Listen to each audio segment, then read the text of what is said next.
I want to thank everyone very much for coming today. We know it's very difficult sometimes to take some time out of your lunch in order to attend health and wellness programs, and we really appreciate your dedication to your own health and well-being. Couple of announcements. We have the Buckeyes Band Together for Wellness program. Our team has been brainstorming some additional incentives to get people involved in that program. So we are going to be releasing an exclusive prize here in the next few months, as well as anyone who participates in all 11 modules will be eligible to receive 500 Your Plan for Health bonus points. So we'll be sending out this information in a follow-up email to you after the program. We also have great programs that are happening here in the Ross Hart Hospital, and a new program that we're launching at Martha Morehouse called Strong Boot Camp Class. It's going to be a high-intensity interval training class that's happening on Tuesdays from 5:15 to 6:15, and also Wednesday mornings from 6:15 until 7:15. So we are launching that class. It starts March 7th, so check out the Your Plan for Health calendar and Link to Health for more information on that class. Very excited about it. It's for those individuals that want to take their exercise to the next level. Without further ado, I'd like to introduce our three lovely speakers today from University Hospital East and other surrounding clinics, here through the Wexner Medical Center system. So we have Dr. John Larry as a faculty member in the Division of Cardiovascular Medicine and is Section Chief of Cardiovascular Medicine at OSU East and Director of Cardiac Rehab in CarePoint East. Your exercise specialist today is Megan Geis. She's currently the team lead for cardiac rehabilitation and non-invasive stress lab at CarePoint East. She's been working for the OSU Medical Center since 2007, working primarily with the cardiac and pulmonary populations. Both undergraduate and graduate degrees are from Ohio State University. And Lori Chong is a registered and licensed dietitian, certified diabetes educator, and board certified in integrative and functional nutrition. She has worked in a multitude of care settings, including acute care, long-term care, mental health facilities, home care, and outpatient care.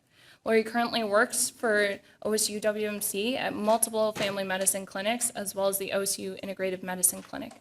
She sees patients for one-on-one consultations and group classes that include diabetes, diabetes prevention, gestational diabetes, weight loss, and mindful eating. Lori enjoys helping people use food as medicine to overcome health challenges and prevent chronic disease. So without further ado, please give them a warm round of applause.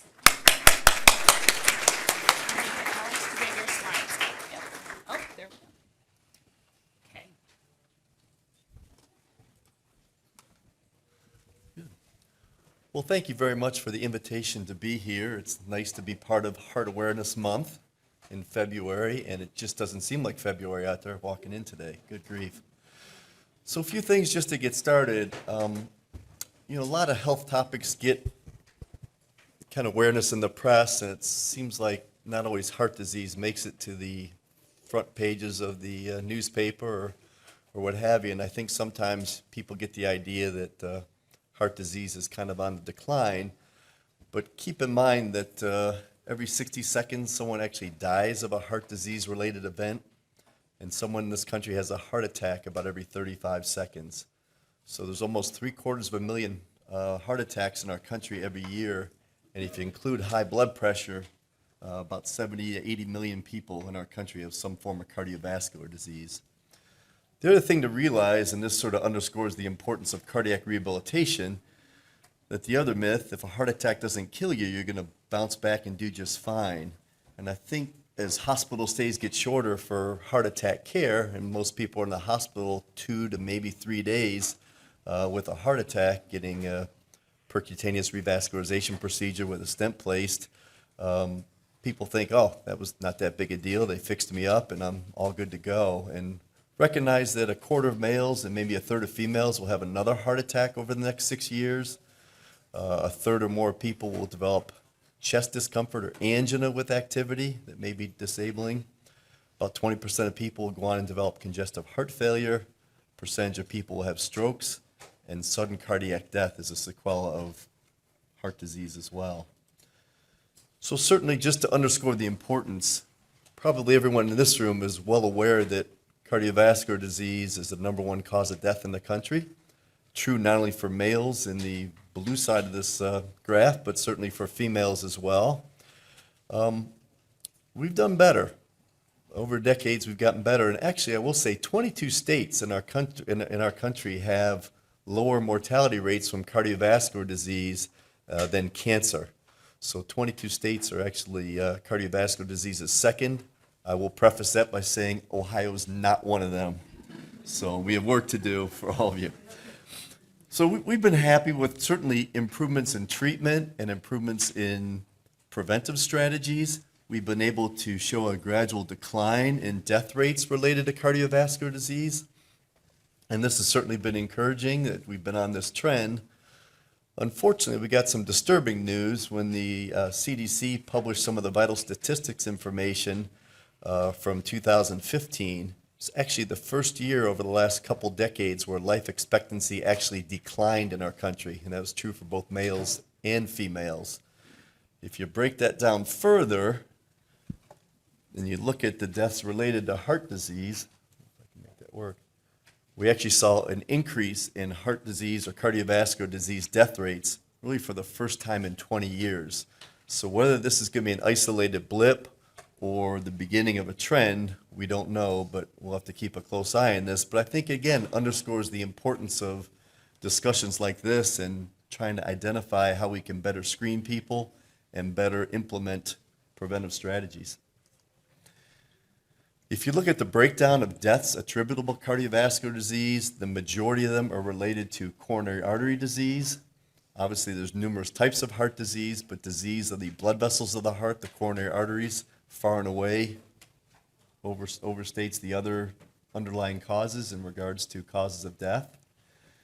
And if you look at this picture of the heart and kind of think about your heart's obviously a muscle designed to pump blood to meet the needs of all the organs and tissues in the body. To get blood flow, to supply its own metabolic needs, it gets that through these very tiny blood vessels that run along the surface of the heart.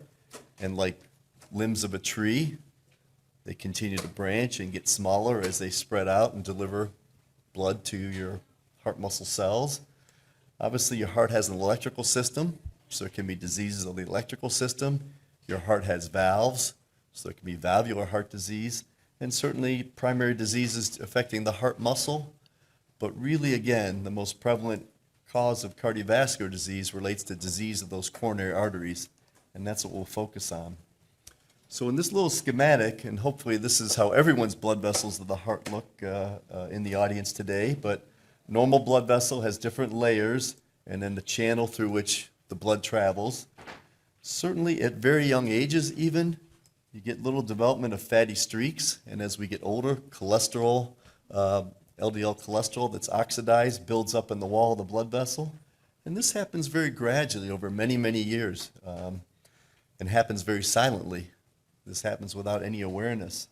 And certainly as time goes on, this can progress and more cholesterol and other inflammatory cells can build up in the wall of the blood vessel. And again, this will occur without any symptoms whatsoever.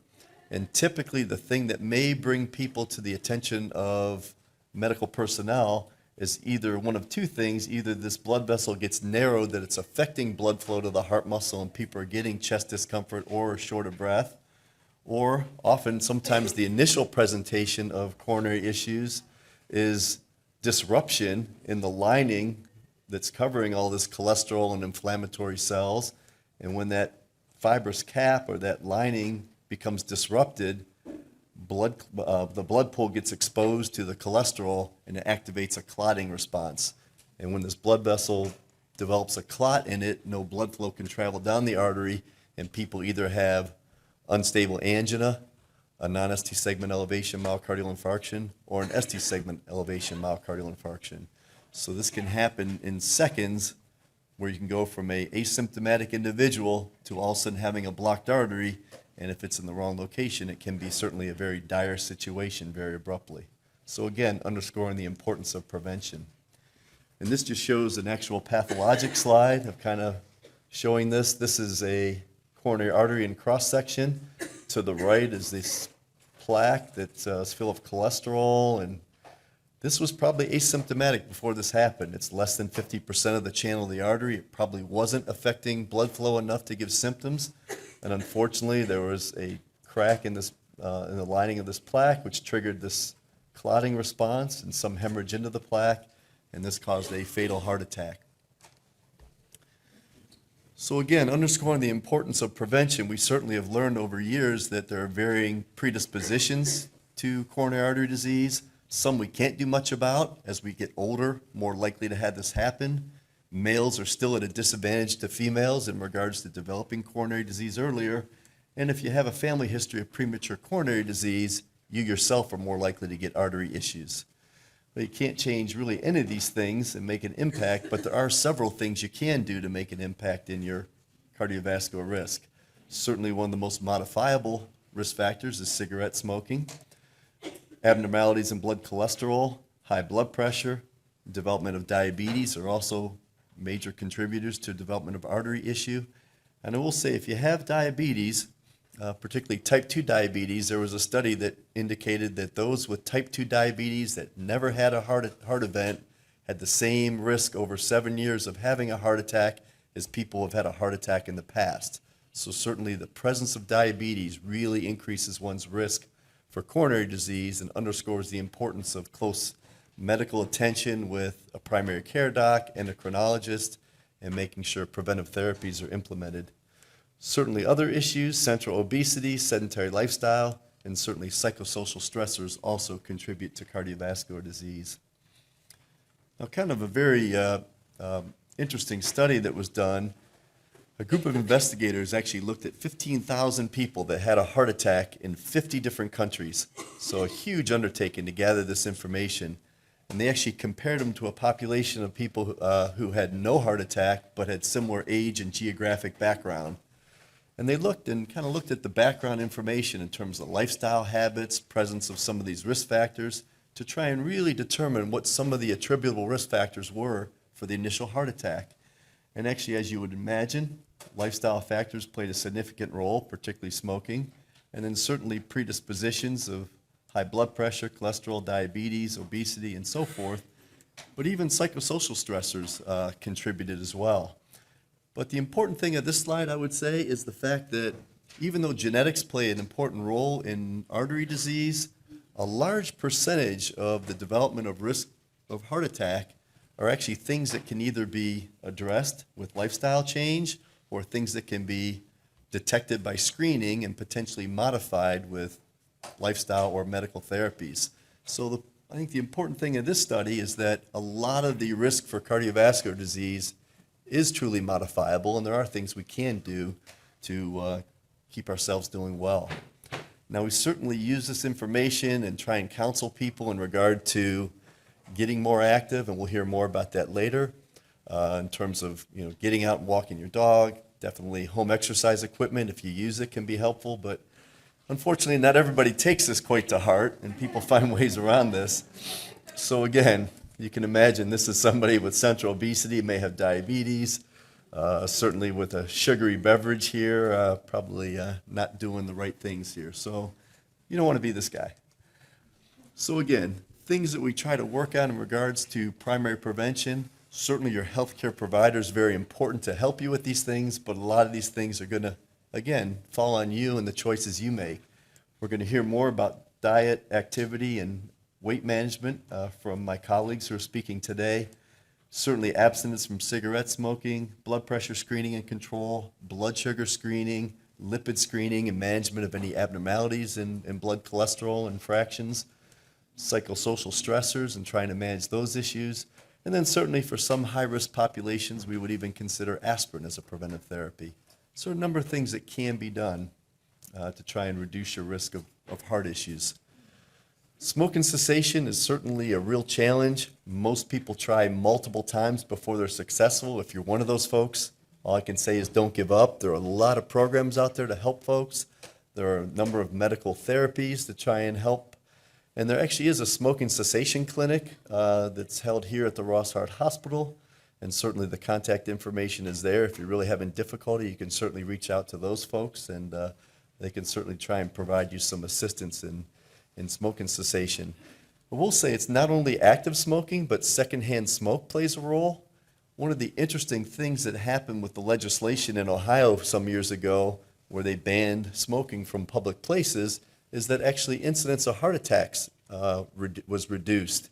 And it was really felt that a lot of the decreased exposure to secondhand smoke played a significant role in that finding.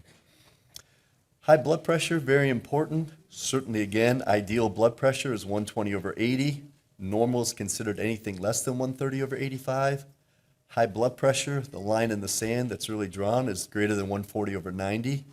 If you have high blood pressure, it's really important to initiate a combination of lifestyle and potentially pharmacologic strategies to control the blood pressure.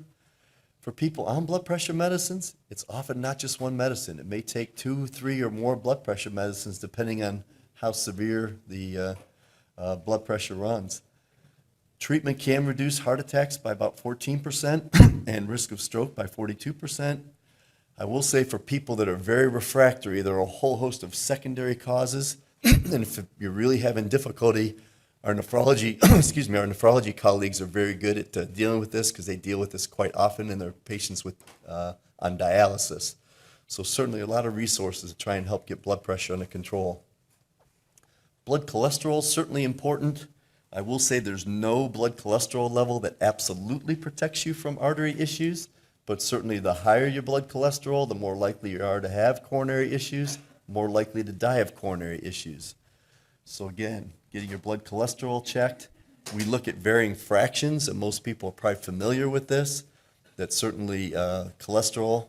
We've broken down into LDL cholesterol, or low-density lipoprotein cholesterol. This is the cholesterol that gets oxidized and migrates into the wall of the blood vessel and creates or contributes to the plaque that evolves. HDL, the high-density lipoprotein cholesterol, is certainly inversely associated, I should say, with coronary risk. And triglycerides are another fat particle in the bloodstream, and that is also associated with increased risk of coronary artery disease. So certainly it's important to know your numbers. Again, the OSU's wellness program is pretty aggressive about getting everyone to get these things screened. I would say there is a risk assessment tool that's been advocated by the American College of Cardiology, where you can do this online. It takes about 8 seconds to do, but you can put your age, race, gender, and cholesterol numbers, blood pressure numbers, presence of cigarette smoking or diabetes. And if you put that information in this risk calculator, you can actually identify your 10-year risk of having a cardiovascular event and also your lifetime risk of having a cardiovascular event. The importance of this is your healthcare provider can use this information to determine if medical therapies might be suitable to help your blood cholesterol become lower. And again, there are different recommendations between the ACC and National Lipid Association in regards to how aggressively to treat blood cholesterol and whether to treat to a numerical target or put people on statin therapy and based on the degree of risk. But again, that risk assessment tool can be really helpful to determine whether you need additional help beyond diet and activity recommendations. For those that really have difficulties in lipid issues, we do have the comprehensive lipid lowering and risk reduction clinics, and they're located throughout the medical center ambulatory clinics. And certainly if you need additional assistance, those can be accessed through the same 293 ROSS number. Psychosocial issues play a role as well. Stress, anxiety, depression, anger, hostility, all of these personality traits and psychosocial issues have been associated with an increased risk for cardiovascular events.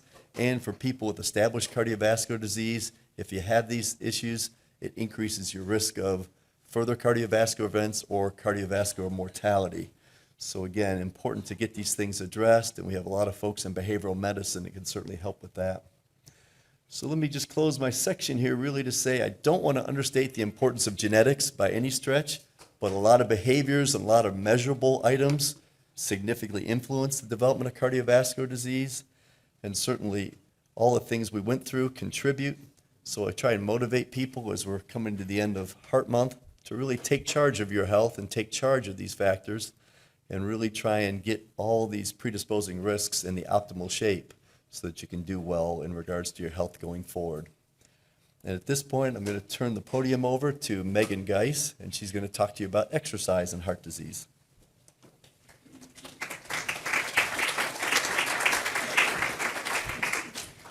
Okay, so John did a great job of explaining what heart disease is, how important it is, but how do we prevent it now? So exercise and diet are two of our biggest things that we can do to prevent heart disease. It's really easy to do. Everybody knows to do it. It's just actually doing it for the most part. But a few numbers, if you do 150 minutes of moderate exercise per week, it's 30 minutes, Monday through Friday, quick and easy. You have a 14% lower chance of getting coronary heart disease. Double that, make it an hour Monday through Friday to 300 minutes, you have a 20% lower chance. So it's definitely possible to do it. Again, it's just that we have to do it. For our high-risk population, so those with a typical metabolic syndrome, if they walked an additional 2,000 steps a day, for them, roughly 20 minutes of brisk walking, they would reduce the risk of having a cardiovascular event by 10% over the next 6 years. These are huge numbers by just getting up and moving, getting that body active. So, like John was saying, multiple risk factors with heart disease, and exercise and diet can really affect so many of them. With our blood sugar, the exercise strengthens that heart and decreases the workload by dilating the blood vessels. So in cardiac rehab, we have our patients exercise 3 times a week, roughly 30 to 60 minutes. I can't tell you how many of our patients come in with high blood pressure, and then by the end of the program, they're actually decreasing their medications, if not getting off of them, because those vessels dilated and they're in a much lower range now. So they are very happy about that. Weight loss, we all know it. We all need to lose a little bit of weight. Like Lori's going to talk about, though, it's measurable weight. It's things that we can do. We're not Biggest Loser. You shouldn't lose 50 to 100 pounds in a month. That's unrealistic. But every little bit will definitely help. It helps circulate that blood, maintaining the fluid levels, and preserving the heart and blood vessel system. There was a recent study of about 100,000 nurses. They found that of those nurses, those who were overweight compared to those in a healthy weight had a 75% greater chance of having heart disease and developing that heart disease. Maintaining that weight is such a big thing. Your cholesterol levels, again, with exercise, a regular exercise program, the HDL can increase by about 10 to 23%. LDL, the verdict's out, not quite out yet, but it can be reduced according to some studies, but with a little bit of exercise. Triglycerides are definitely decreased, usually around 30 to 37%. Again, exercise is one of the best cholesterol medicines on the market. I can't tell you how many of our patients, they're like, I don't want to take pills. What is it going to take for me to not be on any medications? Diet and exercise, just get that body right. Diabetes, again, exercise enhances that insulin sensitivity. So the way I like to explain it to my patients, all of us go on a roller coaster ride all day long with our blood sugar. We go up and down.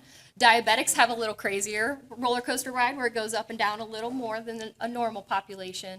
But with exercise, for the next 48 hours, your blood sugar levels are a little more regulated. So that roller coaster ride is more of a kiddie ride instead of a big ride, and that's what we're looking for.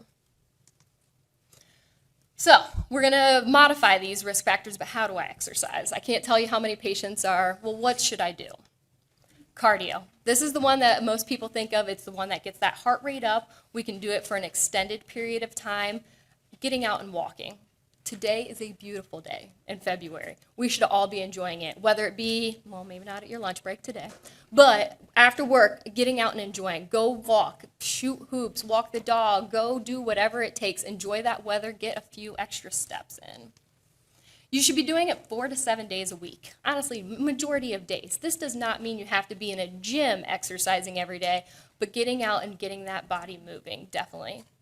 Warm up and cool down are very important. So what that means is starting your exercise slowly, getting into a good workout, and then cooling down at the end, because we want to make sure that blood pressure doesn't go up too quickly and come down too quickly either. This should be, the main goals are to increase that heart rate. RPE is rate of perceived exertion. So they made a wonky scale that's 6 to 20. You should be between an 11 and 14. What it's saying virtually is that you want a happy medium workout. When I'm exercising, I should be able to have a small conversation with somebody. If you're talking as fast as I am right now, you're not working hard enough. If you can only get out one word at a time, it's usually too hard for our heart patients. So we want to have that happy medium of I can say, hey, how was your day? Great, what'd you do last night? You know, those small short sentences in there. And it can be broken down into sessions throughout the day. Sometimes it's hard to find 30 to 60 minutes every single day to get a little activity.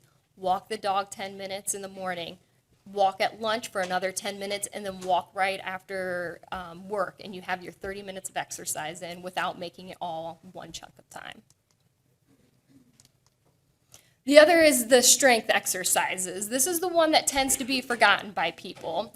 The resistance exercises is what you typically think of with your weights or your bands, even sprinting. The big thing is slow and controlled motion. I can't tell you how many times I'm at the gym and the girls, they're so cute, and they have their makeup on, and they get in there and they want to look cute, and they're like, yeah, this is great. You're not getting a good workout that way. You need to have a weight that you're going to be able to do 10 repetitions, nice and slow, controlled motion. Unfortunately for our gentlemen, they do the exact opposite. They tend to lift way too much weight, so they're sitting there grunting, "Ugh!" and they're really throwing out their joints. You want a nice, slow, controlled motion. That weight should be enough that you feel like you're working, but not to the point where you're going to throw your back out. Again, proper breathing is so important. Make sure you breathe during exercise. That sounds ridiculous that we would stop breathing, but a lot of us do it. How many of us have picked up a heavy box and we hold our breath during it? We should be exhaling as we're lifting that box. So just keep in mind that proper breathing. Each week you should lift your major muscle groups, so your back, chest, arms, legs, and abdominals. We've all seen the joke, you know, the guys that skip leg day. We've seen it during the Arnold Classic where the guys come in, big old arms, little chicken legs. We want them to lift the full body is very important. So make sure you're doing all your major muscle groups. The muscle groups should be lifted on non-consecutive days though. So if I do arms on Monday, I'm going to do legs on Tuesday. Or just break it down where Tuesday and Thursday are my resistance training days and the rest is all cardio. You can do this 2 to 3 times per week, starting with one set of 10 repetitions. What that means is 10 times of one exercise, and then if you get up to 2 sets, you would do those 10 times, take a break, and then do another set of 2. Stretching. Stretching is also a forgotten thing. We really need to start pushing stretching more. It not only increases your flexibility, but it decreases your soreness. And that's my biggest reason for exercising. I can't tell you how many times I've done a great workout and I've got to get going. I've got something going on. So I don't stretch. I take my shower and get to my event. And the next day I am so sore I can barely move. Stretching is so important. We have to keep the range of motion in there. Yes, it says the minimum of 2 to 3 times per week, but honestly, you can do it every single day. It helps wake you up in the morning. Even it can help you fall asleep at night. A lot of people enjoy yoga, which is a great form of stretching, getting that range of motion. So we know we want to exercise. If we're trying to make a plan, what they recommend is doing the FIT principle. Frequency, how often are you going to do it? Well, we should exercise every day. But cardio at least 3 to 5 days a week. Resistance training at least twice a week, and stretching, again, every day. We should be getting that range of motion. We're all getting a little stiff. Intensity, how hard are you going to work? This becomes one of those, it depends on the person. Some people love to exercise as hard as possible. They want that full drenched sweat. Other people, as long as you get that heart rate up, that's what we're looking for. It just needs to be more than me being able to talk like this and socializing. It needs to actually get that heart rate up.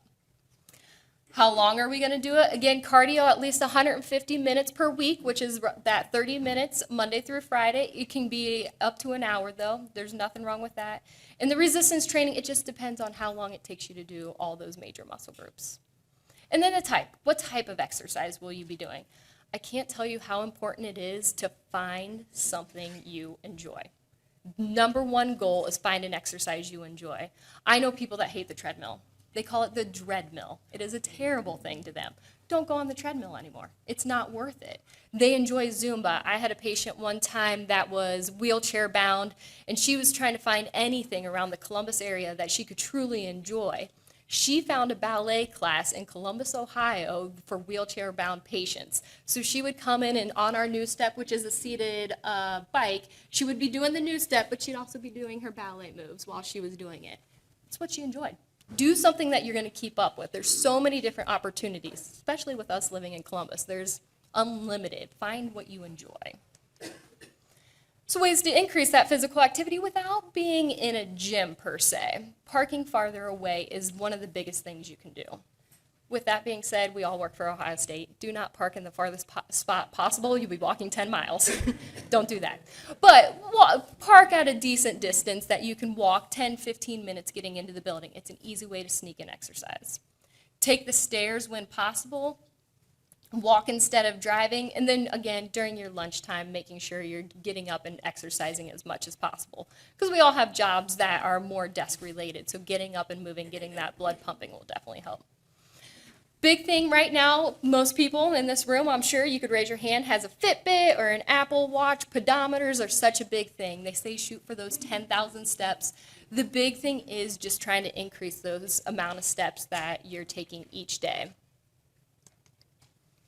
So how do I stay motivated? Number one thing that people always start.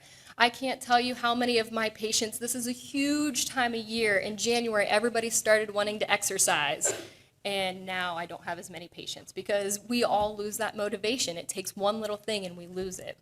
Recruit a buddy. It is so important that, hey, you know, I'm going to have Macy over here. She's going to join me for exercise every single day. The days I don't want to go, she's going to call me up and say, Megan, get your butt up. Let's go. We got to get moving. And it's going to be that motivation to keep me going. Reserve a time slot each day. I found out once I had a kid, it's very hard to find time for exercise. Yowzers. But if I know that every day at 5:30 p.m., that is when I am exercising. So supper's got to be done. It's all got to be eaten and cleaned up. 5:30 comes, I am going to get my butt downstairs and exercise. Because if I don't have that, we've all done it. I got to do the laundry. I got to get the kid ready for tomorrow. It just adds up quickly. Don't get frustrated if you get off track. Always keep an exercise log so you can see your progression. Again, find exercises you like to do. Try new things and mix it up if you feel like you're getting to a stalemate, and then reward yourself. I can't tell you how important it is to reward yourself. This does not mean you get a gallon of ice cream if you walk a mile. Sorry, it doesn't work that way.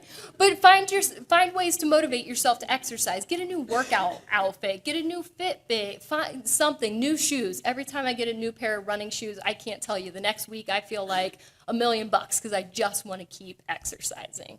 No matter what it takes, just keep that body moving. And that's what it comes down to. When you're exercising like this, when you're going to the gym, make sure you are the one taking the stairs, not the escalator. We want to keep that body moving. With that, I'll hand it over to Miss Lori.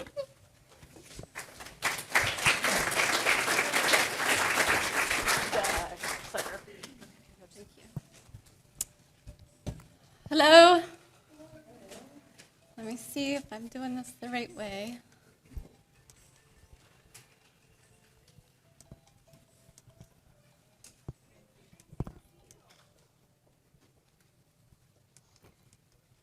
Got it. Thank you.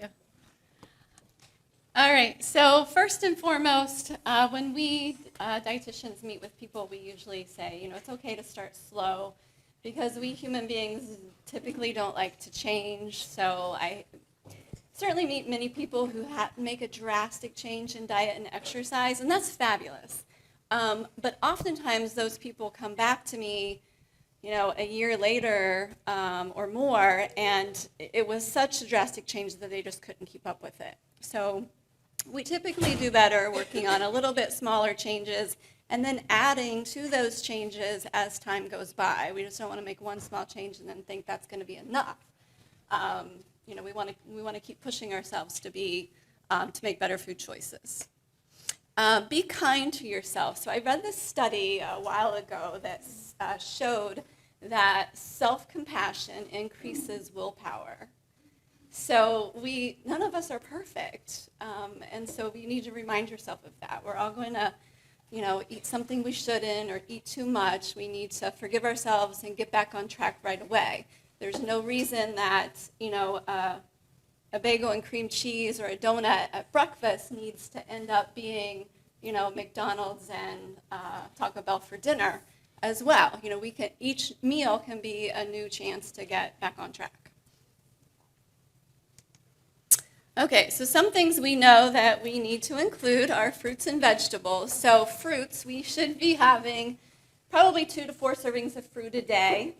So what's a serving? A serving is like a small piece of fresh fruit or half of a large piece, a cup of melon or berries, half a cup for most other fruits, smaller portions for dried fruits like raisins and cranberries.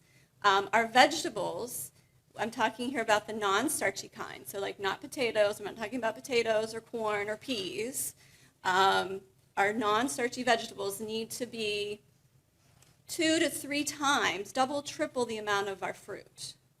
So that needs to be a major part of our diet every day. So in order to get that many vegetables in a day, we really need them at lunch and at dinner, and then maybe even at breakfast or at a snack. And color is very important with these two foods because the different colors represent different phytonutrients. There's thousands of phytonutrients, and they're chemicals that the plant produces to defend itself against bugs and other disease. And so that's why they're so good for us. So we want, the whole spectrum of colors so we get as wide a variety of those phytonutrients as we possibly can. So one thing I like to try to do for myself is, like, when I go to the grocery store on the weekends, I like to buy some different vegetables than I bought last weekend, or different fruits than I bought last weekend, or at least, 1 or 2 different things each week to try to mix it up. I love having a big salad every day to help me get in enough vegetables, and I try hard to make that a colorful salad rather than just it being greens. Whole grains. So what we want to do here is avoid products with enriched flour. So we need to read labels to do that. So ideally, we definitely want to avoid anything where that first ingredient is enriched flour. Ideally, I would avoid something if it's in there at all. And then low-fat dairy products. Saturated fat is the primary type of fat we're getting in dairy products, and saturated fat will increase that bad cholesterol, and it does increase insulin resistance. And we know that sometimes even people with prediabetes are already showing signs of heart disease. So that is the reason for the low-fat recommendation there. So we want to include some healthier fats. So non-tropical vegetable oils, it says, I would really say, our primary oil that we use should be the extra virgin olive oil. What most of us in the U.S. are getting too much of right now is soybean oil, cottonseed oil, because those are the oils that are used in snack foods and in restaurants. And so those fats, even though they're polyunsaturated fats, and that group tends to be more heart healthy, those are higher in the omega-6 inflammatory types of fat. So we want to decrease those snack foods, decrease our restaurant meals, and then make sure that we're getting olive oil at home. Any oil that we use, we don't want to be heated too high. Any oil that's being heated too high will become damaged, become oxidized, and then when we eat it, it creates oxidative stress and inflammation within our bodies. So anything deep fried is not going to be heart healthy. There's just no ifs, ands, or buts about it. Nuts and seeds are providing good, healthy fats for us, but they are calorie heavy. So if you're trying to watch your weight, I would say limit these to 1/4 to 1/2 of a cup per day because of the calorie amount. Okay, so eating less calorie-wise, portions these days have just become really huge at restaurants. And then, I think this is what happens. We go to restaurants, we get a big portion, we tend to eat whatever's on our plate, because it's in front of us, and that's just how most of us grew up, that we're supposed to clean our plate. So we eat all of that. We get really full, and then that happens again and again, and that's what we expect. We expect this really full feeling every time we eat, whereas we can be satisfied with a smaller portion. And so just learning to leave some food on your plate or packing half for later can really be an easy way to, without having to calorie count, can be an easy way to decrease calories and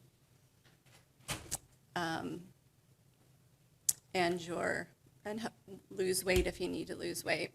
So we definitely need to stay away from sugar-sweetened beverages. I tend to push people towards limiting sugar intake to 5% of total calories.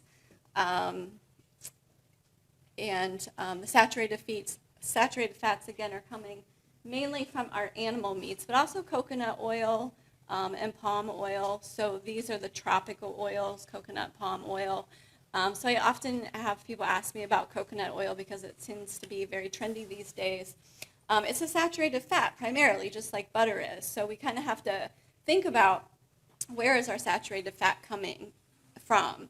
I think that butter or coconut oil could be included, but we have to think about the amount and where else are you getting saturated fat in your diet. Let's see, here's some guides for portion control. So the fist, is about a cup. So remember, that says rice, pasta, fruit, or veggies, but remember, ideally our veggies would be twice that amount of the starchy thing. All right, this is a big one. Partially hydrogenated oils or trans fat. So what you're seeing here on this label is that trans fat says 0, but then on the ingredients you see partially hydrogenated soybean oil. So I see this all the time in the grocery store, all the time. So they're allowed to round down to 0.49 grams per serving, or if it's 0.49 grams per serving or less. So again, I see it happen a lot in the grocery store. It's not enough to look at that trans fat line, unfortunately. Every Halloween, every Easter, I'm always searching through the candy aisle trying to find candy, for my kids that does not contain hydrogenated oil. It's hard. There's only a few things I end up, thinking that I'm willing to pay money for.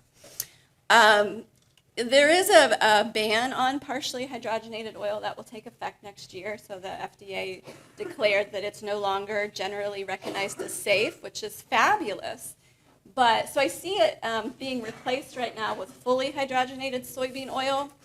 The food companies say that's safer. To be honest with you, I don't know that I haven't seen enough evidence for me to be comfortable recommending it or buying it for myself or my family. I don't want to be a guinea pig and be told 20, 30 years from now that it really wasn't safe or healthy for me.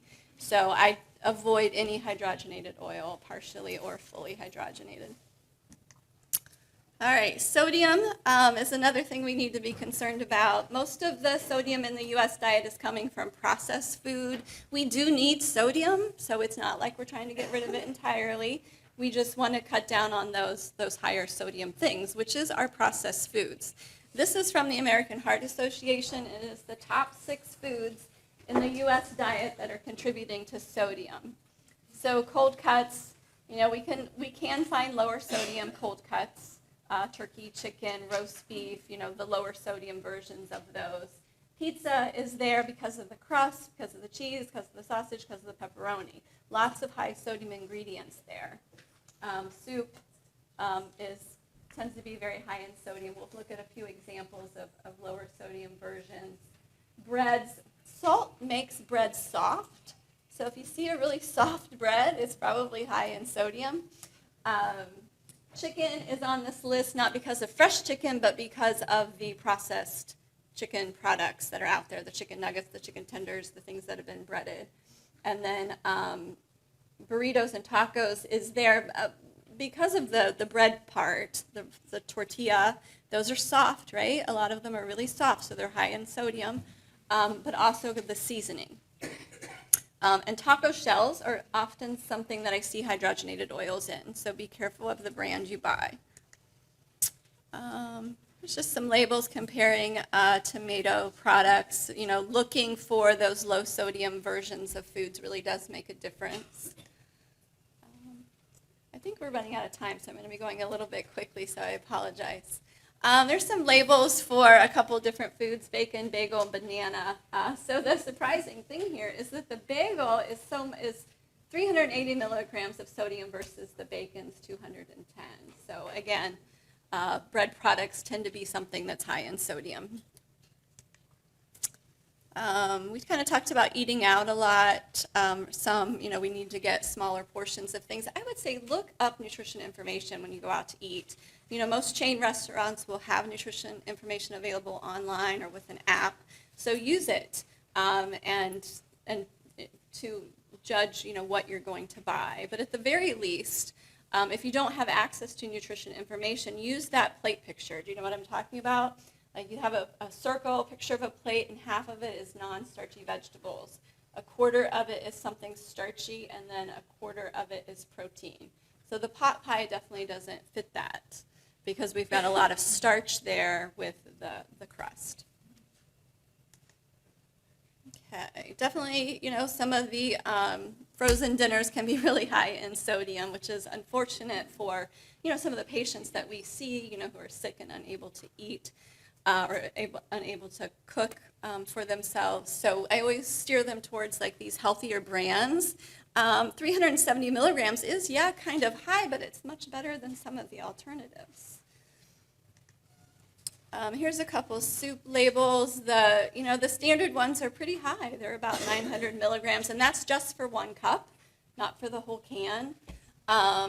This Healthy Choice one's a little bit better, but I like Dr. McDougall has that brand. They have some soups in boxes, and they're a little bit less, like $2.90. And then Health Valley Organics brand, they have some no salt added soups, and they're like $1.20.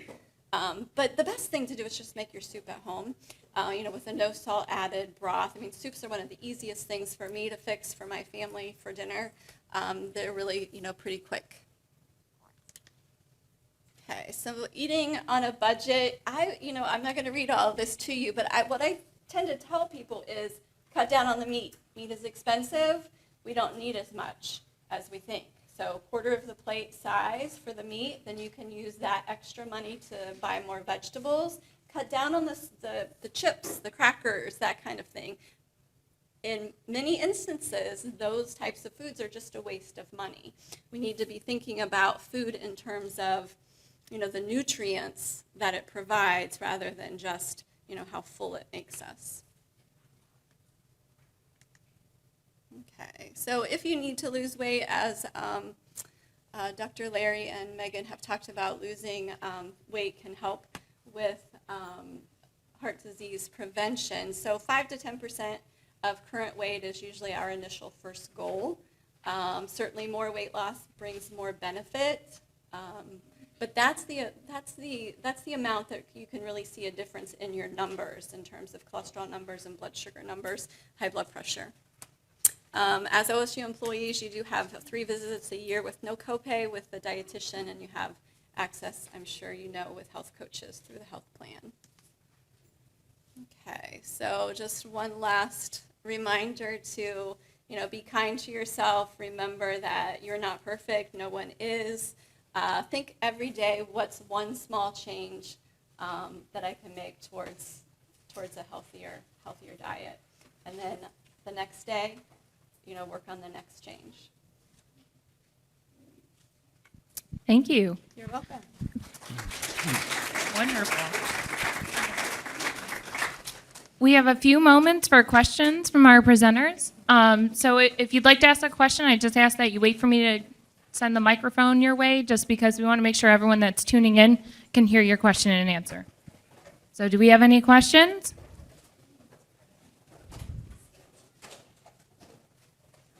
Come on, I know somebody's got a question out there. Anyone? All right, okay.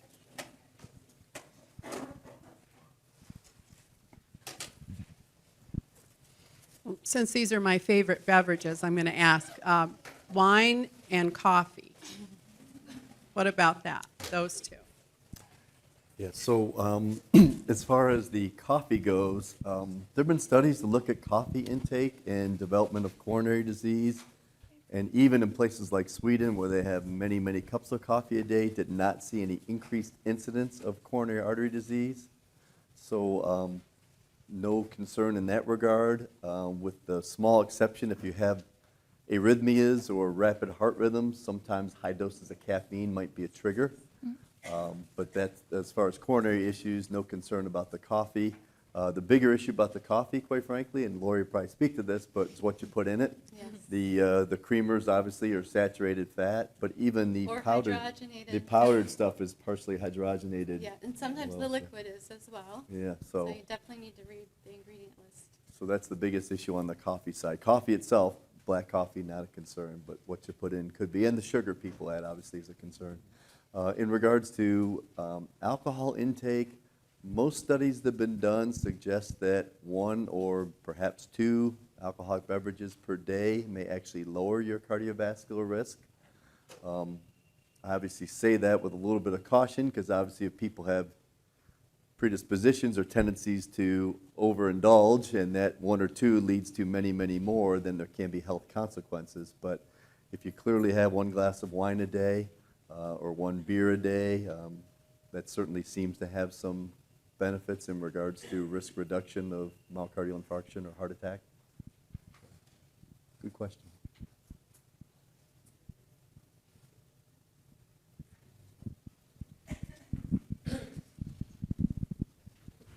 What about fruit juices? What do you think about them as a source of getting fruit, but also, Yeah, it doesn't count, is the bottom line. If somebody has prediabetes or diabetes, I usually push them towards no juice at all, but absent of those things, then I say 4 6 ounces max. But, my juice glass at home is much bigger than my grandma's juice glass was. So my juice glass is 8 ounces, so that's half, filling it half full. And, the juice glass that you get at Bob Evans is a 12, 16 ounce glass. Definitely too much.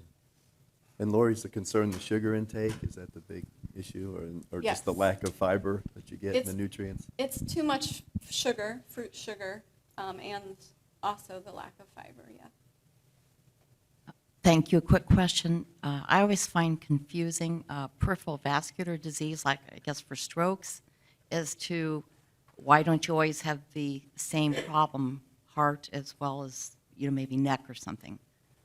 Do they always do they go together, or? Yeah, so certainly some of the same risk factors these same risk factors affect blood vessels throughout the body, what we call peripheral vascular disease.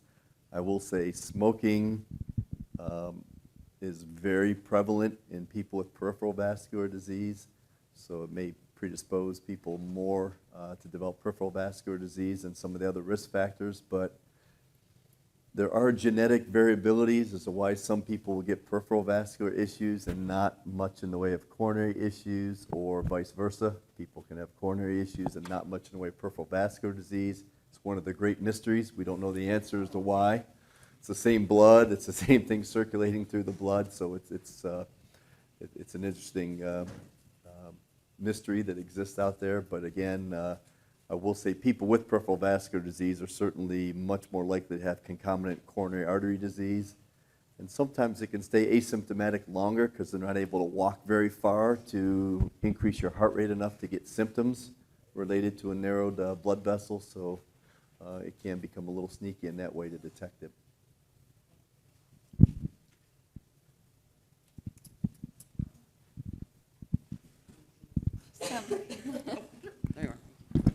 What is your take on the difference between not smoking and smoking those vapor type things? I mean, I see people doing that all the time, saying, well, I'm not smoking. I would say the jury is really still out on those. There are substances that are being inhaled into your lungs. So over time, those substances from the vapor can potentially cause lung disease, potentially may have risks for cardiovascular disease. I think they're so new, we really don't have a lot of good long-term studies. Certainly you don't have a lot of the TARs and other issues that contribute to cardiovascular disease, but I think, again, some of the other substances really uncertain yet, so it's not something I think is an easy switch to say, well, I'm not going to smoke cigarettes, I'm going to go to e-cigarettes, and and that's going to save me all these health consequences. I think, unfortunately, there's still some potential risk we just don't know yet, and I think as time goes on, we'll get more and more information on that. If it's a strategy to kind of wean yourself off smoking, I think that's fine. I mean, if it's sort of, I'm going to transition to the e-cigs as a strategy to gradually cut back on the nicotine intake, which is really what drives the craving, then I think that would be fine. But I think if you commit to long-term e-cigarettes and vapors, there are still some potential risks that just need to be defined better.